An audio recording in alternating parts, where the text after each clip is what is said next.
अब हमारा अगला टॉपिक है दैट इज वेन डायग्राम्स। अब हम पढ़ने जा रहे हैं वेन डायग्राम्स के बारे में। और वेन डायग्राम जो है ये इंग्लिश लॉजिशियन थे जिनका नाम था जॉन वेन, और उन्होंने इस वेन डायग्राम की थ्योरी को डेवलप किया था।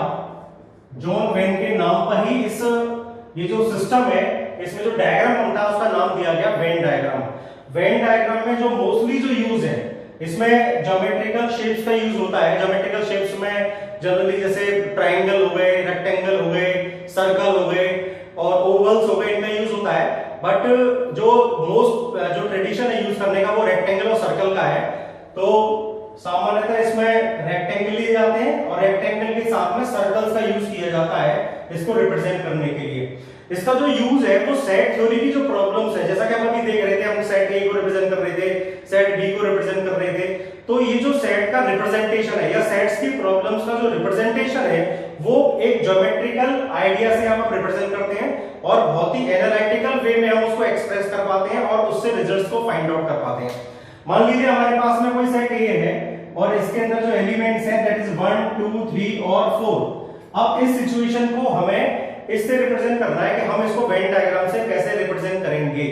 और एक मान लीजिए हमने एक यूनिवर्सल सेट ले लिया और इस यूनिवर्सल सेट में हमारे पास एलिमेंट्स हो गए 1 2 3 4 और 5। जैसा कि हमने अभी यूनिवर्सल सेट के बारे में पढ़ा था, एक ऐसा सेट जिसमें गिवन सेट के सारे एलिमेंट्स अवेलेबल हो तो वो गिवन सेट का यूनिवर्सल सेट हो जाता है। तो यहाँ पर यू जो है ये यूनिवर्सल सेट हो गया और ए जो है वो गिवन सेट हो गया। तो क्योंकि यूनिवर्सल सेट का एक पार्ट है यहाँ पर हमारे पास जो सेट ए है तो इसीलिए हमने उसको रिप्रेजेंट किया। यहाँ पर जो रेक्टेंगल है ये हमारा यूनिवर्सल सेट का रिप्रेजेंटेटिव है और जो ये जो सर्कल है ये सेट ए का रिप्रेजेंटेटिव है। अब मान लीजिए हम अपने एलिमेंट्स को इस सेट में रिप्रेजेंट करना चाहे तो हम कैसे करेंगे उसको देखेंगे। क्योंकि सेट ए के सारे एलिमेंट सेट यू में है तो हम यहाँ पर लिखेंगे, मान लीजिए हमने लिख दिया ये हमारा पॉइंट जो एक एलिमेंट को रिप्रेजेंट कर रहा है, ये हो गया 1, ये हो गया 2, ये हो गया 3, ये हो गया 4 और इसके बाद ये हो गया 5। अब यहां पर हम देखेंगे कि 1 2 3 4 एलिमेंट सेट ए में है तो यहां पर भी लिख रहा है कि 1 2 3 4 एलिमेंट सेट ए में है। यूनिवर्सल सेट में 1 2 3 4 5 एलिमेंट्स हैं तो इस पूरे यूनिवर्सल सेट के अंदर अगर हम एलिमेंट्स देखें, क्योंकि सेट ए में जो एलिमेंट्स हैं वो भी यूनिवर्सल सेट के अंदर ही है, तो ये 1 2 3 4 और ये 5 ये सभी जो एलिमेंट्स हैं वो यूनिवर्सल सेट के अंदर आ गए। यहां से एक एनालिसिस भी हुआ कि हम यहां पर देख रहे हैं कि हमारे ए और यूनिवर्सल सेट में 4 एलिमेंट्स हैं जो कॉमन है, यानी 1 2 3 4। तो वो थ्योरी यहां से भी क्लियर हो रही है कि हां 1 2 3 4 एलिमेंट्स ऐसे हैं जो दोनों सेट्स में कॉमन है, यानी वो सेट ए में भी है और वो सेट यूनिवर्सल सेट यू में भी है। वेन डायग्राम से रिलेटेड अब हमारा अगला टॉपिक है that is union of sets. अब यहां पर हम बात करेंगे यूनियन ऑफ सेट्स के बारे में। हम दो सेट्स का यूनियन फाइंड आउट कर सकते हैं और इसको रिप्रेजेंट किया जाता है इस तरह say that A union B. और यहां पर इसकी डेफिनेशन हो जाएगी the collection of all x such that x belongs to A or x belongs to B. थोड़ा सा यहां पर ये ध्यान देने की बात है, ये जो यूनियन का सिंबल होता है ये कुछ यू से मिलता जुलता है लेकिन जनरली ये थोड़ा सा वाइड स्प्रेड होता है। कैपिटल यू जो सिंबल है हमारा ये हम रिप्रेजेंट करते हैं यूनिवर्सल सेट के लिए, दिस इज यूनिवर्सल सेट। और जबकि जब हम इसको थोड़ा सा वाइड स्प्रेड बनाते हैं तो ये जो सिंबल है ये हम यूज करते हैं यूनियन के लिए। बट मोस्टली हम जनरली यूज ऐसा ही बना देते हैं, उसी को कंसीडर कर लेते हैं। लेकिन वैसे अगर हम इनके एक्चुअल फॉर्मेशन में देखें तो एक लिटिल डिफरेंस होता है। तो ए यूनियन बी रिप्रेजेंट किया जाएगा the collection of all x such that x belongs to A or x belongs to B. अब इसको हम एक एग्जांपल से समझते हैं। मान लीजिए हमारे पास में एक सेट ए है और इस सेट में एलिमेंट्स है हमारे पास 1 2 3 और 4 और एक दूसरा सेट बी है और इस सेट बी के एलिमेंट्स है हमारे 3 4 और 5 और हमें फाइंड आउट करना है A union B. A union B find out करना है। तो जैसा कि यहां पर लिखा गया है कि हमें वो सारे एक्स सेलेक्ट करने हैं जो ए में हो या बी में हो। यहां पर ये और पर ध्यान देना है, और या तो ए में हो या वो बी में हो। तो हमने यहां पर देखा जो हमारे पास एलिमेंट्स आएंगे यूनियन बी में वो आएंगे 1 2 3 4 और 5। यहां पर हमारा 1 ए सेट में था 1 ले लिया, 2 यहां पर था 2 ले लिया, 3 दोनों में था। लेकिन हमें एक ही बार लेना है। अगर कोई एलिमेंट हम 2 से ज्यादा सेट्स का यूनियन फाइंड आउट कर सकते हैं, 3 का या 4 का या ज्यादा सेट्स का, तो वहां पर यही ध्यान देना है कि एक एलिमेंट एक ही बार लिया जाएगा, चाहे वो दो या दो से ज्यादा सेट में रिपीट हो रहा हो या नहीं हो रहा हो। ऐसे ही हमने देखा 4 दोनों में आ रहा है, लेकिन यहाँ पर हमको यूनियन में इस 4 को एक ही बार लेना है। और ऐसे ही हमने 5 को बी में देखा तो हमने 5 को नोट कर लिया, और इस तरह से हमने यहाँ पर A union B find out कर लिया। अब इसी इंफॉर्मेशन को हम वेन डायग्राम से अगर रिप्रेजेंट करना चाहें तो ये जो डेफिनेशन है, ये डेफिनेशन वेन डायग्राम से इस तरह से रिप्रेजेंट होगी। मान लीजिए हमारे पास में दो सेट्स हैं, एक ए है और एक सेट है बी। ये ए और ये बी, ये इन दोनों सेट्स के लिए कोई यूनिवर्सल सेट यू है। So A union B, A union B इस पूरे शेडेड एरिया को रिप्रेजेंट करेगा, यानी ए यूनियन बी में वो सारे एलिमेंट कलेक्ट किए जाएंगे जो इस शेडेड एरिया में आ रहे होंगे। अब हम इस वेन डायग्राम को अपनी प्रॉब्लम पे अप्लाई करके देखते हैं कैसे। मान लीजिए ये हमारे पास में कोई यूनिवर्सल सेट यू हो गया, यहां पर हमें ये यूनिवर्सल सेट दिया हुआ नहीं है, वो डिपेंड करेगा उस प्रॉब्लम पे। अगर प्रॉब्लम की रिक्वायरमेंट होगी तो वहां यूनिवर्सल सेट दिया जाएगा, और यहाँ पर नहीं दिया गया है तो हमने सिंपल इसको यू से रिप्रेजेंट कर दिया है। और मान लीजिए यहाँ पर कोई एक अननोन यूनिवर्सल सेट है। अब इसके अंदर हमारे पास में ये दो सेट दिए गए हैं, सेट ए और ये दिया गया है सेट बी। अब हमने ये देखा कि यहाँ पर हमारे पास में जो एलिमेंट 3 और 4 है ये दोनों सेट में आ रहे हैं, तो हम यहाँ रिप्रेजेंट करने वाले हैं, इसको हमने रिप्रेजेंट कर दिया 3 से और ये 4 से। तो हमने देखा कि ये जो 3 और 4 एलिमेंट है ये सेट ए में भी आ रहे हैं और ये 3 और 4 एलिमेंट हमारे सेट बी में भी आ रहे हैं। लेकिन सेट ए में दो एलिमेंट यानी 1 2 ऐसे हैं जो सेट बी में नहीं है, तो उनको हम यहाँ नोट करेंगे, ये 1 हो गया, ये 2 हो गया। और ऐसे ही जो हमारा एलिमेंट 5 है वो सिर्फ बी में है, तो उसको हम यहाँ रिप्रेजेंट करेंगे इस तरह से। जैसा कि यहाँ पर हम देख रहे हैं ए यूनियन बी का मतलब इस शेडेड एरिया में कोई भी एलिमेंट अगर आएगा, और हम जानते हैं सेट में एलिमेंट्स को रिपीट नहीं करते हैं, तो एक एलिमेंट को एक ही बार लेना है।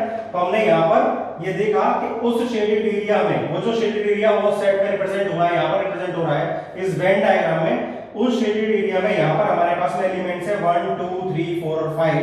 तो इस तरह से ए यूनियन बी में हमने देखा 1 2 3 4 5 ये हमारे एलिमेंट्स आ रहे हैं, and this was the A union B. अब हम बात करते हैं इंटरसेक्शन ऑफ टू सेट्स के बारे में।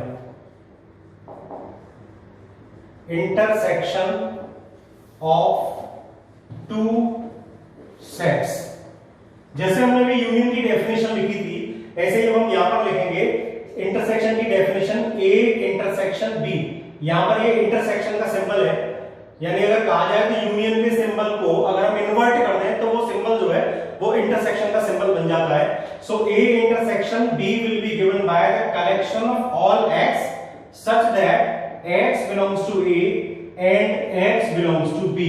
जैसा कि हमने पहले यूनियन की डेफिनेशन में देखा था, हमारे पास में यहां टर्म और आ रही थी और यह इंटरसेक्शन में जो टर्म आ रही है वो एंड आ रही है। इसका मतलब the collection of all the elements those lie in the set A as well as in the set B. हम एग्जांपल से समझते हैं। मान लीजिए हमने एग्जांपल पहले की तरह ले लिया, हमारे पास एक सेट हो गया, इसके एलिमेंट्स हो गए 1 2 3 और 4, और एक सेट हो गया हमारे पास में बी और इसके एलिमेंट्स हो गए हमारे पास में 3 4 और 5, और हमें फाइंड आउट करना है ए इंटरसेक्शन बी। तो सिंपली हमें यहाँ जो भी कॉमन एलिमेंट्स है दोनों सेट्स में वो कनेक्ट करके जो सेट बनाना होगा वही हमारा ए इंटरसेक्शन बी होगा। हमने देखा कि दोनों सेट्स में 3 आ रहा है तो 3 ले लिया और 4 आ रहा है तो 4 ले लिया। ऐसे ही हम मोर देन 2 सेट्स का इंटरसेक्शन भी फाइंड आउट कर सकते हैं। मान लीजिए हमारे पास में 3 सेट्स हैं और हमें तीनों सेट्स का इंटरसेक्शन फाइंड आउट करना है, तो उस A intersection B intersection C में, यानी तीनों सेट्स के इंटरसेक्शन में वो एलिमेंट्स आएंगे जो उन तीनों सेट्स में कॉमन एलिमेंट्स होंगे। जैसे कि यहाँ पर भी हमारे पास में 3 और 4 कॉमन था, तो हमारे इंटरसेक्शन में 3 और 4 आ गया। अब हम बात करें कि हम इस डेफिनेशन को वेन डायग्राम से कैसे रिप्रेजेंट कर सकते हैं, तो इसके लिए हम एक यूनिवर्सल सेट U रेक्टेंगल से डिनोट करेंगे और इसके अंदर हम दो सेट बनाएंगे A और सेट B। और क्योंकि ये हमारा रिप्रेजेंटेशन होता है दैट और collection of all the X such that x belongs to A and x belongs to B, यानी यहां पर क्या हुआ, हमारे वो एलिमेंट्स आएंगे जो दोनों सेट्स में कॉमन एलिमेंट्स होंगे, यानी जो शेडेड एरिया है ये रिप्रेजेंट करता है यहां पर A इंटरसेक्शन B को। अब इस वेन डायग्राम की प्रॉब्लम को हम यहां अपने एग्जांपल पर ट्राई करते हैं। मान लीजिए हमने कोई एक अननोन यूनिवर्सल सेट है यहाँ पर हमारे पास में, वो हमने बना लिया U और इसके अंदर हमने अपने दोनों सेट्स को डिनोट कर लिया एक हमारा सेट ए हो गया और एक हो गया हमारा सेट यहाँ पर ये बी। अब यहाँ पर हमें रिप्रेजेंट करना है इंटरसेक्शन को, तो ये जो हमारे एलिमेंट्स हैं 3 और 4 ये हमारे इंटरसेक्शन के एलिमेंट्स आएंगे। यानी अगर हम ये देखें, अगर हम इसमें सारे एलिमेंट्स को रिप्रेजेंट करते हैं, मान लीजिए हमने ये ले लिया, ये हमारे पास में हो गया सेट ए और सेट के एलिमेंट्स हो गए 1, ये हो गया 2, 3 और 4, ये सभी सेट ए के एलिमेंट्स हो गए। अब यहाँ पर हमारे पास सेट बी के एलिमेंट्स है 3, 4, 5, तो 3, 4 यहाँ आ गया और 5 यहाँ आ गया। अब जैसा कि पहले बताया था, अगर हम ए यूनियन बी करते हैं तो जितना भी पूरा शेडेड रीजन होता है ए और बी सेट का, जैसा कि हमने पहले देखा था, सारे एलिमेंट्स कलेक्ट करने होते हैं, तो वहां पे हम लेते हैं पूरा 1, 2, 3, 4, 5। लेकिन जब हम इंटरसेक्शन फाइंड आउट करते हैं तो हमको सिर्फ शेडेड एरिया वाला, यहाँ पे शेडेड एरिया हमको ये दिख रहा है जो पार्ट दोनों में कॉमन है, तो यहाँ दोनों में कॉमन पार्ट ये है और इसके अंदर एलिमेंट 3 और 4 है, तो इसलिए ए इंटरसेक्शन बी में जो हमारे एलिमेंट्स आएंगे दोस विल बी 3 एंड 4। और इस तरह से हमने यहाँ पर इंटरसेक्शन ऑफ टू सेट्स को पढ़ा। अब हम बात करते हैं डिफरेंस ऑफ टू सेट्स के बारे में। यानी अगर हमारे पास में एक सेट ए दिया है और एक सेट बी दिया है, तो हम a माइनस बी या b माइनस ए कैसे फाइंड आउट करेंगे, उसकी क्या डेफिनेशन होगी। तो मान लीजिए हमारे पास में दो सेट है a और b और इसका डिफरेंस हमें फाइंड आउट करना है। This is read as a minus b। So this definition will be given by the collection of all x such that x belongs to a and x does not belong to b। यहां पर इसका मतलब ये है कि जब हमारे पास set A दिया और सेट B दिया है, तो जब हम A minus B find out करेंगे तो A माइनस बी में वो एलिमेंट आएंगे जो सेट A में हो लेकिन सेट B में ना हो। हमने जो अभी एग्जांपल्स लिए थे, हम इसी एग्जांपल्स को रिपीट करते हैं। मान लीजिए हमारे पास में सेट A है और इसके एलिमेंट्स है 1, 2, 3 और 4, और एक सेट B है और इसके एलिमेंट्स है 3, 4 और 5। तो सिंपली जब हम A minus B find out करेंगे तो हमें इसमें A के उन एलिमेंट्स को छोड़ना होगा जो B में है। यानी हमने देखा 3, 4 एलिमेंट्स हमारे B में भी हैं, तो हम इनको छोड़ देंगे। यानी A माइनस बी में जो एलिमेंट्स आएंगे वो हमारे आएंगे 1 और 2। अगर मान लीजिए हमें B माइनस ए निकालना होता तो हम क्या करते, तो B माइनस ए में से हम B के उन एलिमेंट्स को छोड़ देंगे जो A में है। यानी हमने सेट B देखा, सेट B के एलिमेंट 3 और 4 सेट A में है, तो हम यहाँ पर जो एलिमेंट आएगा वो सिर्फ 5 आएगा।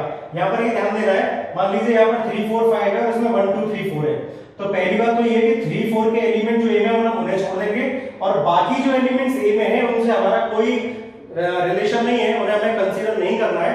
तो सिंपली हमारे पास में यहाँ पर एक ये सिंगल एलिमेंट को कंटेन करने वाला सेट आ गया और जिसमें कि एक एलिमेंट है 5 B माइनस ए में, और A माइनस बी हमारे पास दो एलिमेंट आ गए और एक ऐसा सेट आ गया जिसमें दो एलिमेंट है, यानी 1, 2। अब इस चीज को अगर हम वेन डायग्राम से रिप्रेजेंट करना चाहें तो हम ऐसे करेंगे। मान लीजिए ये हमारे पास में कोई यूनिवर्सल सेट U हो गया और इसके अंदर हमें दो सेट्स दिए हुए हैं, सेट A और B।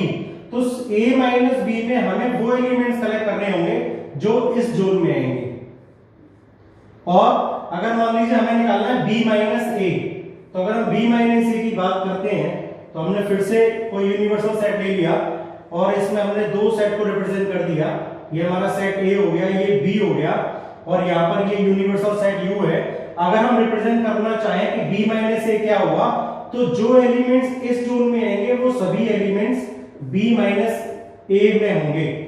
अब इसी प्रॉब्लम पर हम इस वेन डायग्राम के सिस्टम को अपने इस प्रॉब्लम पे अप्लाई करते हैं, जैसा कि अभी हमने रिप्रेजेंट किया था। फिर से हम करेंगे, ये हमारे पास में कोई यूनिवर्सल सेट U है और इसके अंतर्गत हमें ये दो सेट दिए हुए A और B। तो हमारे एलिमेंट्स इस तरह से हैं, ये 3 हो गया, ये 4 हो गया, ये यहाँ पर 1 हो गया, ये 2 हो गया और ये हो गया 5। अब हमने क्या देखा कि A माइनस बी में हमारे पास में जो इस जोन में एलिमेंट्स आ रहे हैं वो सारे के सारे हमको A माइनस बी में कलेक्ट करने हैं। तो यहाँ हम देखेंगे जब हमें A माइनस बी चाहिए तो ये जो जोन है वो हमारा यहाँ पर रिप्रेजेंट हो रहा है और इसमें हमारे पास में दो एलिमेंट है 1 और 2, तो A माइनस बी में हमारे दो एलिमेंट आ गए 1 और 2। ऐसे ही जब हम बात करेंगे B माइनस ए की, तो B माइनस ए हमारा इस जोन से रिप्रेजेंट हो रहा है। अब इसी जोन को अगर हम कंपेयर करें अपने इस फिगर से तो ये हमको यहाँ दिखाई दे रहा है और इसमें एक सिंगल एलिमेंट है 5, और हम यहाँ पर देख भी सकते हैं कि B माइनस ए जब हमने निकाला है तो हमारे पास में एक सिंगल एलिमेंट आ रहा है, दैट इज 5। और this was the difference of two sets. अब हम बात करते हैं डिसजॉइंट सेट्स के बारे में। Disjoint sets. तो सिंपली डिसजॉइंट सेट से मतलब ऐसे दो सेट से होता है जिनका इंटरसेक्शन 5 हो। फॉर एग्जांपल हमारे पास में मान लीजिए एक सेट ए है और इसके एलिमेंट्स हैं 1 2 और 3, और एक सेट बी है और इसके एलिमेंट्स हैं ए और बी। तो हम यहां देखेंगे कि अगर हम A intersection B find out करें तो ए इंटरसेक्शन में हमें वो एलिमेंट्स लेने होते हैं जो दोनों में कॉमन हो। यहां पर हम देख रहे हैं यहाँ 1 2 3 है और यहाँ ए दिया है, तो कोई भी एलिमेंट इन दोनों सेट्स में कॉमन नहीं है। इसका मतलब ए इंटरसेक्शन बी की वैल्यू जो भी यहाँ पर 5 होगी और यहाँ पर A and B disjoint sets कहे जाएंगे। A and B are disjoint sets. तो जैसे कि अभी अभी हमने अपने डिफरेंस ऑफ टू सेट्स को पढ़ा था और इंटरसेक्शन ऑफ टू सेट्स को पढ़ा था, तो यहां से हमें कंक्लूजन निकलता है that a minus b and b minus a and a intersection b are disjoint sets। हम वेन डायग्राम से थोड़ा सा इसको समझ लेते हैं। मान लीजिए ये हमारे पास में कोई यूनिवर्सल सेट है और इसमें हमें दो सेट्स दिए हुए हैं, सेट A और सेट B। तो अगर हम बात करें A माइनस बी की, तो हमारा A माइनस बी ये जोन है, this is A minus B. अगर हम बात करें B माइनस A की, तो हमारे पास में B माइनस A ये जोन है।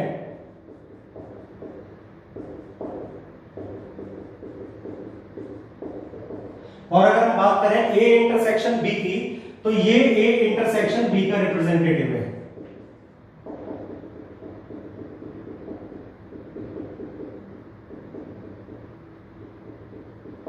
यहां पर हम देख रहे हैं कि हमारे इस वेन डायग्राम में कोई भी जोन ऐसा नहीं है जो इन तीनों में यानी A minus B, A intersection B और B माइनस A में कॉमन हो। इसका मतलब ये होगा ये तीनों ऐसे सेट्स होंगे जिनमें कभी भी कोई एलिमेंट कॉमन नहीं आएगा। That's why we can say that A minus B, B minus A and A intersection B are disjoint sets। अब हम बात करते हैं कॉम्प्लीमेंट ऑफ अ सेट के बारे में। Complement of a set. Complement of a set, मान लीजिए किसी सेट A का कॉम्प्लीमेंट फाइंड आउट करना है तो हम उसको A डैश से रिप्रेजेंट करते हैं और इसकी डेफिनेशन इस तरह से दे सकते हैं the collection of all x such that x belongs to universal set U and x does not belong to A। ये कुछ हमारा डिफरेंस ऑफ सेट जैसा ही है, यानी यहां पर इसको हम चाहें तो U माइनस A भी लिख सकते हैं। फॉर एग्जांपल मान लीजिए हमारे पास में कोई यूनिवर्सल सेट U दिया गया है 1 2 3 4 और 5 और एक कोई सेट A दिया हुआ है दैट इज 1 2 3, ये उसके एलिमेंट्स हैं। अब हमको यहाँ पर A डैश फाइंड आउट करना है यानी कॉम्प्लीमेंट ऑफ सेट A, तो it will become U minus A। यानी हमको करना ये है कि 1 2 3 4 5 ये जो हमारा इन एलिमेंट्स को कंटेन करने वाला सेट है, इससे हमें डिफरेंस फाइंड आउट करना है अ सेट कंटेनिंग एलिमेंट्स 1 2 3। तो हम क्या करते हैं डिफरेंस में हमारा जो सेट है जिसमें से हमें दूसरे सेट को माइनस करना है, हम उन एलिमेंट्स को छोड़ देते हैं। तो हमने यहाँ देखा यहाँ 1 2 3 है और इसमें भी 1 2 3 है, तो हम इस सेट में से 1 2 3 को छोड़ देंगे तो हमारे पास में जो बचेगा that will be 4 5, a set containing the elements 4 and 5। और इस तरह से हमने यहाँ पर सेट A का कॉम्प्लीमेंट फाइंड आउट कर लिया। और कॉम्प्लीमेंट निकालने के लिए किसी सेट का अगर कॉम्प्लीमेंट निकालना है तो हम उस सेट के यूनिवर्सल सेट में से उस सेट को माइनस कर देते हैं, उसका डिफरेंस फाइंड आउट कर देते हैं। यानी यहाँ पर जैसा हमने देखा कि हमारे पास सेट A दिया है, so to find the complement of set A we shall have to find U minus A। अब अगर हम अपने इस कॉम्प्लीमेंट ऑफ सेट A के वेन डायग्राम की बात करें तो हम देखते हैं कि हम इसको कैसे रिप्रेजेंट कर सकते हैं। मान लीजिए हमने ये कोई यूनिवर्सल सेट U ले लिया और इस यूनिवर्सल सेट के अंदर हमें एक सेट दिया गया है set A। So A dash और U minus A will be given by this shaded region. ये जो शेडेड रीजन है ये हमें U माइनस A या A डैश को प्रोवाइड करेगा। अब इस वेन डायग्राम की सिस्टम को हम अपनी प्रॉब्लम पर अप्लाई करके देखते हैं। मान लीजिए हमारे पास में ये यूनिवर्सल सेट दिया गया है U और इसके अंदर एक सेट दिया गया है हमको A। अब हम यहाँ से देख रहे हैं कि हमारे पास सेट A के जो एलिमेंट्स हैं वो 1 2 3 हैं, तो यहाँ पर सेट A में हमने अपने एलिमेंट्स को रिप्रेजेंट कर दिया 1 2 और 3 को। जबकि यूनिवर्सल सेट में हमारे पास में दो एलिमेंट्स 4 और 5 भी हैं। तो 4 और 5, क्योंकि सेट ए में 4 और 5 नहीं है, तो हम 4 और 5 को ए से बाहर बट यूनिवर्सल सेट एक यू के अंदर रिप्रेजेंट करेंगे। अब यहाँ पर हम देख रहे थे कि ये जो हमारा शेडेड रीजन है ये कॉम्प्लीमेंट ऑफ अ सेट को रिप्रेजेंट करता है। तो यहाँ पर हम कॉम्प्लीमेंट ऑफ सेट ए की बात करेंगे, यानी ए डैश की बात करेंगे। तो ये जो शेडेड एरिया है वो यहाँ पर इस एरिया को रिप्रेजेंट कर रहा है, और इस एरिया में हमारे पास में जो एक सेट के बाहर का एरिया है उसमें हमारे पास दो एलिमेंट है 4 और 5। तो हमने देखा यहाँ पर भी हमने दो एलिमेंट्स 4 और 5 को लिया हुआ है। तो इस तरह से हमने वेन डायग्राम के थ्रू भी अपने जो सॉल्यूशन है, जो कॉम्प्लीमेंट ऑफ अ सेट है, उसको सपोर्ट किया, और हमने देखा कि दोनों केसेस में जो हमारा रिजल्ट है वो ट्रू है।